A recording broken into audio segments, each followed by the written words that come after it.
Greetings everyone. Commerce with difference classes में इस video में हम डिस्कस करेंगे सिंपल कॉलम कैश बुक का एक और क्वेश्चन, जिसमें होंगी कुछ छोटी छोटी प्रॉब्लम्स जिनकी वजह से क्वेश्चन जब आप सॉल्व करोगे तो मिस्टेक हो सकती है उसमें। ये स्टार्ट करने से पहले एक बात सुने स्टूडेंट्स, जब हम सिंपल कॉलम कैश बुक की बात कर रहे हैं यानी हम सिर्फ कैश ट्रांजैक्शन को रिकॉर्ड कर रहे हैं, चेक ट्रांजैक्शन भी नहीं, हार्ड कैश। कोई भी कैश की रिसीविंग होती है वो डेबिट साइड में रिकॉर्ड होगी, किसी भी तरह की कैश पेमेंट होती है क्रेडिट साइड में होगी। अब याद रखिए, कैश ट्रांजैक्शन के अलावा कुछ क्रेडिट ट्रांजैक्शंस भी क्वेश्चन में दी जा सकती हैं, उसमें कंफ्यूज ना हो, उनको छोड़ दे बेटा। किसी भी तरह की कोई क्रेडिट ट्रांजैक्शन हो या कोई डिस्काउंट से रिलेटेड ट्रांजैक्शन हो। डिस्काउंट, अभी देखिए, एक ट्रेड डिस्काउंट होता है और एक कैश डिस्काउंट होता है। ट्रेड डिस्काउंट की कहीं एंट्री ही नहीं होती, बट कैश डिस्काउंट को हम रिकॉर्ड करते हैं। अब कैश बुक में डिस्काउंट का कॉलम नहीं है तो डिस्काउंट की एंट्री कहाँ होगी? जर्नल प्रॉपर में होगी, याद रखिए। इसी तरह हो सकता है हमारा कोई बैंक अकाउंट भी हो, बिजनेस का यानी, लेकिन बैंक की ट्रांजैक्शन हमारे पास कम हो, तो हम सिंपल कॉलम कैश बुक ले रहे हैं, इसमें बैंक कॉलम नहीं है। अगर कोई बैंक की ट्रांजैक्शन हो, चेक की ट्रांजैक्शन हो, तो उससे अगर कैश इफेक्ट हो रहा हो तो वो रिकॉर्ड होगी यहाँ पर जरूर। अगर चेक वाली ट्रांजैक्शन का, बैंकिंग ट्रांजैक्शन का कैश पर कोई इफेक्ट ना हो तो वो इस कैश बुक में रिकॉर्ड नहीं होगी, इस बात का ध्यान रखें आप। तो क्वेश्चन है, देखिए स्टूडेंट्स, नोटबुक और पेन लेकर आप जरूर बैठें। हो सके तो मेरे साथ साथ सॉल्व कीजिए, बड़े आराम से करने वाले हैं हम इस क्वेश्चन के सॉल्यूशन को। तो ये है हमारा सॉल्यूशन, कैश बुक का परफॉर्मा ड्रॉ हो गया। Right up single column cash book, इसे सिंगल कॉलम कैश बुक या सिंपल कैश बुक भी बोल देते हैं। ईयर है 2021, मंथ है मार्च, बोथ साइड लिखिए 2021 मार्च, 2021 मार्च। अब देखिए फर्स्ट मार्च को क्या है? Cash in hand. हमारे पास कैश इन हैंड है ₹2 लाख, तो हम ओपनिंग बैलेंस यहां लिखेंगे फर्स्ट मार्च को, to balance brought down 2 lakh rupees cash वाले कॉलम में यानी अमाउंट वाले कॉलम में लिखिएगा। आगे बढ़ते हैं, थर्ड को यानी फर्स्ट का ओपनिंग बैलेंस ले लिया। थर्ड मार्च को देखिएगा स्टूडेंट्स, डिपॉजिटेड इनटू बैंक। मैंने आपको कहा था अगर कोई बैंक की ट्रांजैक्शन आ जाए तो सिर्फ वो बैंक की ट्रांजैक्शन रिकॉर्ड होगी कैश बुक में जिस वजह से सिर्फ कैश अफेक्ट हो रहा हो, कैश इंक्रीज या डिक्रीज हो रहा हो। तो बैंक में हमने कितने डिपॉजिट किए? 70,000, यानी बैंक में डिपॉजिट करने से हमारा कैश बैलेंस हो गया कम। ये पेमेंट हो गई ना बेटा, यानी हमने बैंक को पेमेंट कर दी, बैंक बैलेंस इंक्रीज हुआ हो गया इससे, और हमारा कैश बैलेंस कम हो गया। तो थर्ड मार्च लिखिए यहाँ थर्ड, और यहाँ लिखेंगे बाय बैंक अकाउंट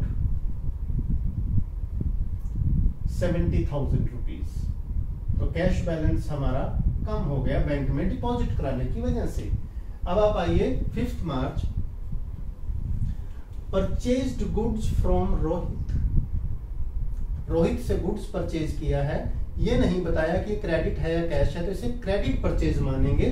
तो इस ट्रांजैक्शन को छोड़ देंगे स्टूडेंट्स। छोड़ने का मतलब ये ट्रांजैक्शन कैश बुक में नहीं आएगी, या तो ये परचेज बुक में आएगी। अगर परचेज बुक नहीं है तो इसे हम जर्नल प्रॉपर में रिकॉर्ड करेंगे। अब आप आइए 8th मार्च पे, परचेज्ड गुड्स, ये हमारी कैश ट्रांजैक्शन मानी जाएगी। गुड्स परचेज किया हमने 30,000 का और पेमेंट कर दी, डेट लिखिए 8th, by purchases account. Goods purchase के लिए हम परचेज अकाउंट मेंटेन करते हैं। पेमेंट हो गई 30,000 की, यानी गुड्स परचेज करने से 30,000 कैश कम हो गया हमारा, क्रेडिट साइड में रिकॉर्ड करेंगे। 11th मार्च को देखिएगा, लोन गिवन टू रघु, हमने रघु को लोन दे दिया तो पेमेंट हुई है, कैश कम हो गया हमारा, क्रेडिट साइड में लिखेंगे। डेट लिखिए 11th मार्च, बाय रघु, ब्रैकेट में यहां लोन भी मेंशन कर दें, या बाय लोन टू रघु भी लिख सकते हैं इसको।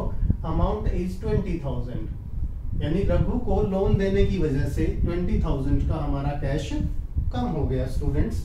अब 15 को देखिएगा, 15 March sold goods to Sonu for cash 60,000।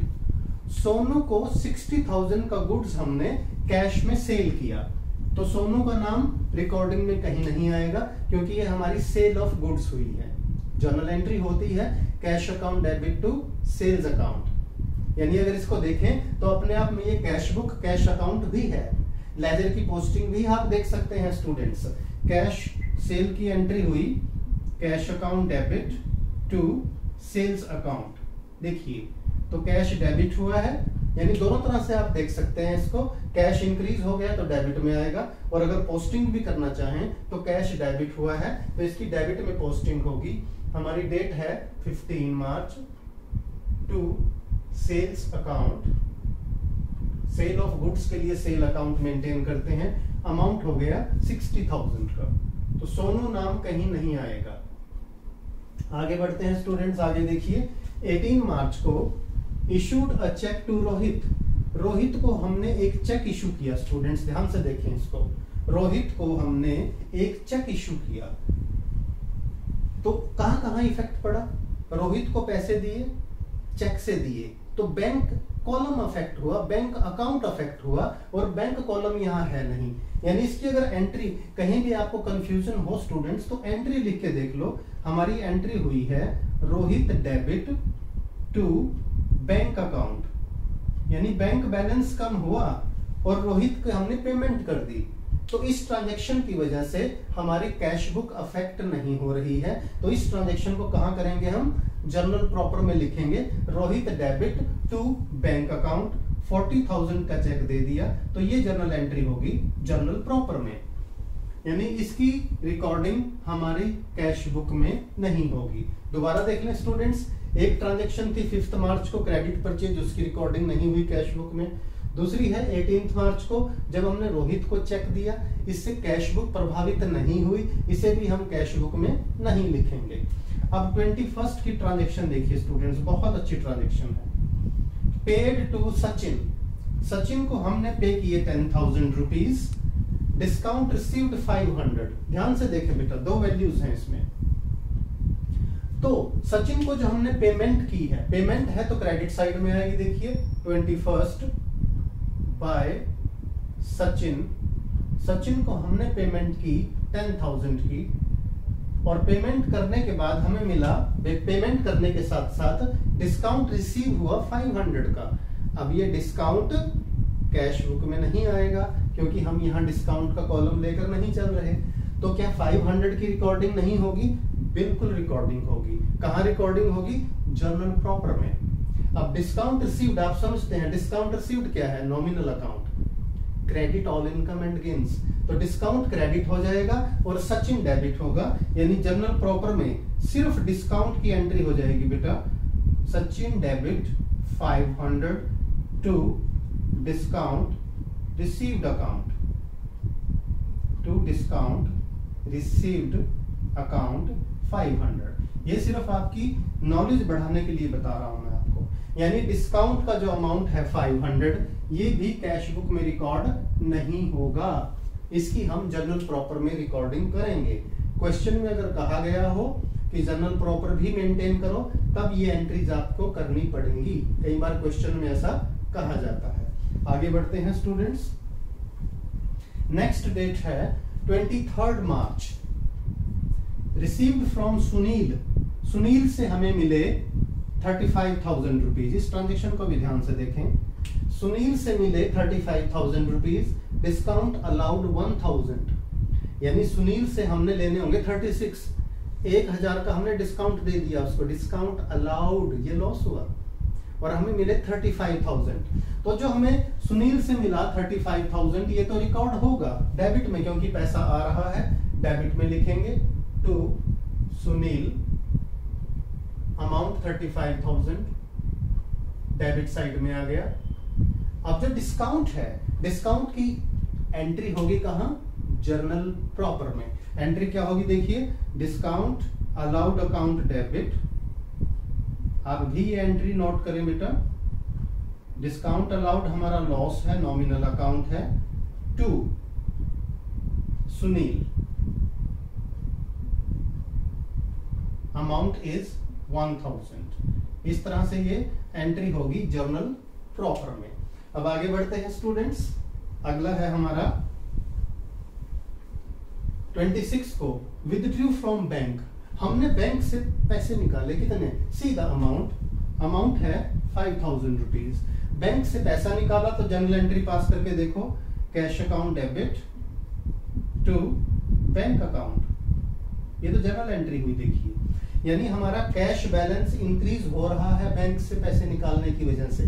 तो हम क्या करेंगे, इसकी रिकॉर्डिंग डेबिट में करेंगे। यहां लिखा जाएगा, डेट है 26 टू बैंक अकाउंट, 5000 रुपीज से हमारा कैश बैलेंस जो है वो इंक्रीज हो गया क्योंकि हमने बैंक से पैसा निकाला।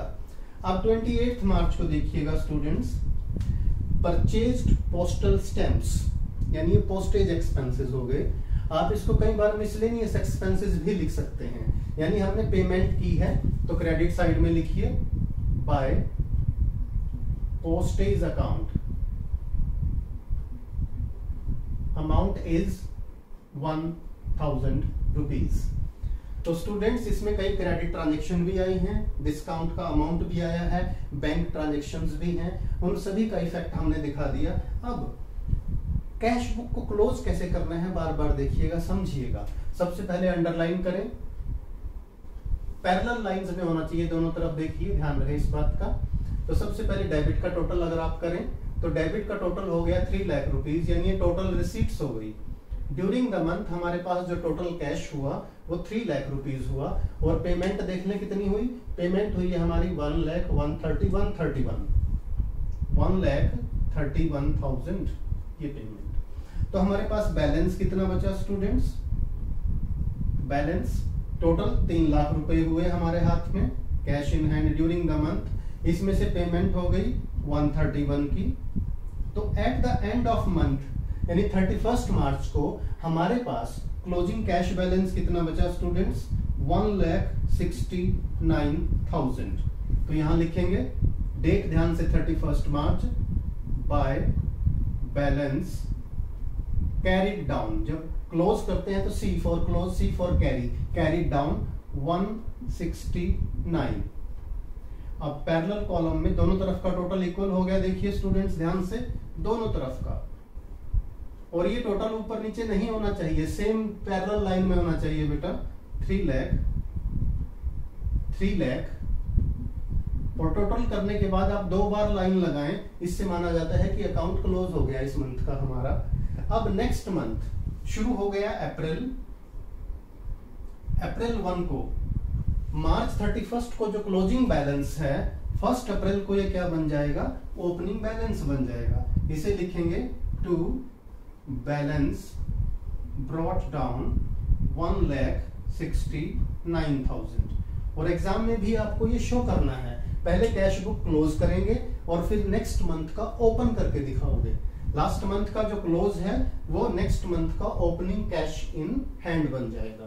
तो स्टूडेंट्स इस तरह के क्वेश्चन और इस क्वेश्चन को अपने आप भी प्रैक्टिस करें, वीडियो देखें फिर प्रैक्टिस करें फिर वीडियो देखें, अपने बेसिक्स को साउंड कीजिएगा।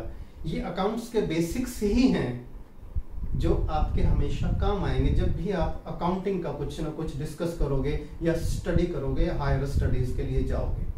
तो वीडियो अच्छा लगे तो लाइक कीजिएगा, शेयर कीजिएगा फ्रेंड्स के साथ, और चैनल अभी तक सब्सक्राइब नहीं किया तो चैनल को सब्सक्राइब जरूर कीजिएगा।